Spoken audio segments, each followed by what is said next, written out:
നമസ്കാരം. കേരളത്തിലെ പുതിയ ഗവർണറായി രാജേന്ദ്ര വിശ്വനാഥ് ആർലേക്കർ കഴിഞ്ഞ ദിവസം സത്യപ്രതിജ്ഞ ചെയ്ത് ചുമതലയേറ്റു. രാജ്ഭവൻ ഓഡിറ്റോറിയത്തിൽ നടന്ന ചടങ്ങിൽ ഹൈക്കോടതി ചീഫ് ജസ്റ്റിസ് നിതിൻ മധുകർ ജാംദാർ രാജേന്ദ്ര വിശ്വനാഥ് ആർലേക്കർക്ക് സത്യവാചകം ചൊല്ലിക്കൊടുത്തത്. മുഖ്യമന്ത്രി പിണറായി വിജയനും ചീഫ് സെക്രട്ടറി ശാരദ മുരളീധരനും ഹൈക്കോടതി ചീഫ് ജസ്റ്റിസും പൊതുഭരണ അഡീഷണൽ ചീഫ് സെക്രട്ടറി KR ജ്യോതിലാലും ചേർന്നാണ് നിയുക്ത ഗവർണറെയും ഭാര്യ അനഘ ആർലേക്കറിനെയും വേദിയിലേക്ക് സ്വീകരിച്ചത്. ഗവർണറെ നിയമിച്ചുകൊണ്ടുള്ള രാഷ്ട്രപതിയുടെ ഉത്തരവ് ചീഫ് സെക്രട്ടറി വേദിയിൽ വായിച്ചു. തുടർന്നായിരുന്നു സത്യപ്രതിജ്ഞാ ചടങ്ങ്.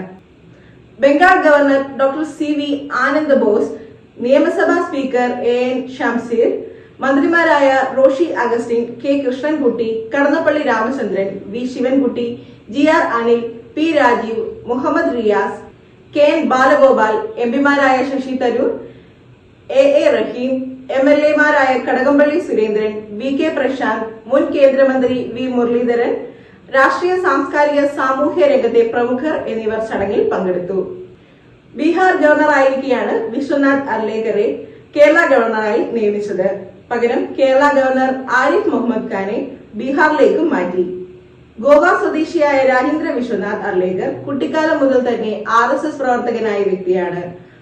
1989 BJPയിൽ ചേർന്ന അദ്ദേഹം 1990 മുതൽ സംസ്ഥാനത്തെ പ്രധാന BJP നേതാക്കന്മാരിൽ ഒരാളായാണ് വളർന്നു വന്നത്.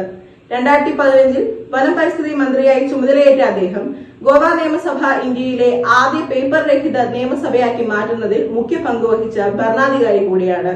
2014 മനോഹർ പരീക്കർ കേന്ദ്ര പ്രതിരോധ മന്ത്രിയായപ്പോൾ ഗോവയുടെ മുഖ്യമന്ത്രി സ്ഥാനത്തേക്ക് വരെ ആർലേക്കറിനെ പരിഗണിച്ചിരുന്നു. എന്നാൽ അന്ന് കേന്ദ്ര നേതൃത്വത്തിന്റെ തീരുമാനം ലക്ഷ്മികാന്ത് പർസേക്കർക്ക് അനുകൂലമായിരുന്നു. 2021 ജൂലൈ 7 ആർലേക്കറെ ഹിമാചൽ പ്രദേശ് ഗവർണറായി രാഷ്ട്രപതി നിയമിച്ചു. പിന്നീട് അദ്ദേഹത്തെ ബീഹാറിലേക്ക് മാറ്റുകയുമായിരുന്നു. രാഷ്ട്രീയ പാരമ്പര്യം വെച്ച് നോക്കിയാൽ കേരളത്തിന് ഏറെ പ്രതീക്ഷ നൽകുന്നതാണ് ഈ നിയമനം. മുൻ ഗവർണർ ആരിഫ് മുഹമ്മദ് ഖാൻ കേരള സർക്കാരുമായി നല്ല ബന്ധം പുലർത്തിയിരുന്നില്ല. ആർലേക്കർ അതിൽ നിന്നും വ്യത്യസ്തം ആയിരിക്കുമെന്നും മുന്നറിയിപ്പ് നൽകിയിട്ടുണ്ട്. എന്തായാലും പുതിയ ഗവർണറുടെ പ്രവർത്തനങ്ങൾ കണ്ടു തന്നെ മനസ്സിലാക്കണം.